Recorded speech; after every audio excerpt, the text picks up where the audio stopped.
नमस्कार, मी चारुशीला शिंदे आपल्या चॅनल चारू मिक्समध्ये तुमचे स्वागत करते।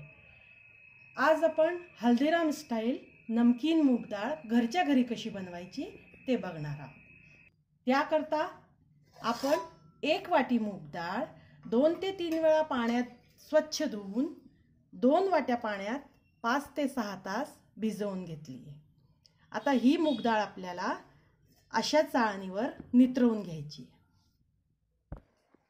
ही डाळ आपण छान नितरवून घेतली आहे। आता ही डाळ कॉटनच्या फडक्यावर तासभर फॅन खाली वाळवून घ्यायचं। फक्त याचं पाणी कोरडं झालं पाहिजे, डाळ कोरडी व्हायला नको। तर आपण हे वाळवून घेऊया। हे बघा, तासभर फॅन खाली डाळ वाळवून घेतली आहे। अशा प्रकारे डाळ वाळली पाहिजे। पूर्ण कोरडी नाही झाली आहे, ओली आहे, पण इतपत ही वाळली। आता ही डाळ इथं वाळली, हिला आपल्याला तळून घ्यायची आहे। तर डाळ तळण्याकरता इथं मी तेल ठेवलंय जे तापतंय। तेल तापतंय तोपर्यंत आपण डाळीमध्ये जो मसाला घालणार आहे तो मसाला तयार करून घेऊया। मसाला तयार करण्याकरता इथं मी 1 चमचा साखर घेतली आहे, अर्धा चमचा मीठ घेतलंय, ही सेंधव मीठ आहे, तुम्ही आपलं साधं मीठ सुद्धा वापरू शकता। अर्धा चमचा मिरची पावडर आहे, पाव चमचा हळद आहे आणि अर्धा चमचा काळं मीठ आहे। हे सगळं मी टेबलस्पूनने मेजर करून घेतलंय। आता हे सगळे साहित्य आपण एक मिक्सरच्या भांड्यात घालून छान फिरवून घेणार आहोत।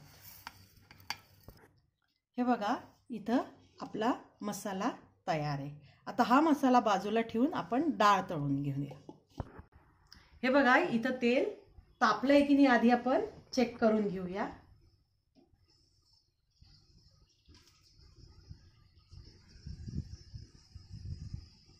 तेल आपलं बऱ्यापैकी तापलंय, हे बघा।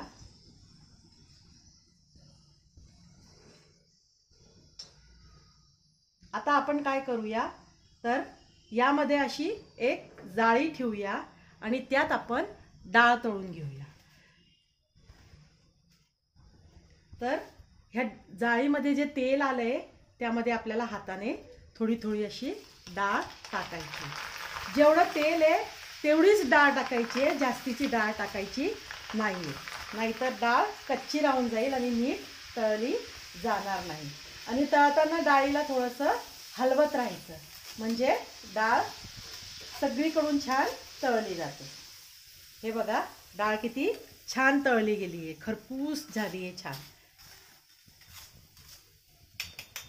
हे बघा, डाळ किती छान तळली गेली आहे, तुम्ही बघू शकता।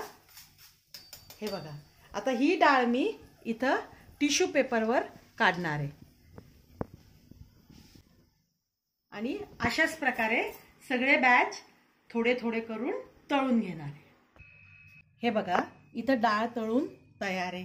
आता ही डाळ टिश्यू पेपरवर काढल्याने जे एक्स्ट्राचं तेल होतं ते टिश्यू पेपरने सगळे सोक करून घेतलंय। आता ह्या डाळीमध्ये आपल्याला मसाला घालायचा आहे। 1 वाटी डाळ होती भिजवलेली, तर आपल्याला प्रमाण असं आहे की 1 वाटी डाळीला 1 चमचा मसाला। पण तुम्हाला जास्त चटपटीत, जास्त नमकीन डाळ आवडत असेल तर तुम्ही याच्यापेक्षा जास्त सुद्धा मसाला टाकू शकता। ह्या मसाल्यामध्ये सगळे जिन्नस असल्यामुळं ही डाळ खूप चविष्ट लागते। आता हे सगळं मिक्स करून घेते आणि आपली डाळ तयार। हे छान मिक्स करून घ्यायचे, पूर्ण डाळीला मसाला लागला पाहिजे। हे बघा, मसाले छान मिक्स झाले आणि आपली हल्दीरामची मुगाची डाळ तळलेली मसाला डाळ तयार आहे। हे बघा, मसाला छान मिक्स झाला आहे आणि हल्दीराम सारखी नमकीन मूग डाळ आपली तयार आहे। अशा प्रकारची मूग डाळ तुम्ही घरी करून बघा, तुम्हाला कसं वाटतं ते मला कमेंट्सद्वारे कळवा। माझ्या चॅनलला लाईक करा, शेअर करा, सबस्क्राईब करा आणि बेल आयकॉनवर क्लिक करायला विसरू नका। बेल आयकॉनवर क्लिक केल्याने माझे पुढचे येणारे नवनवीन व्हिडिओचं नोटिफिकेशन तुम्हाला कळेल। व्हिडिओ बघण्याबद्दल धन्यवाद।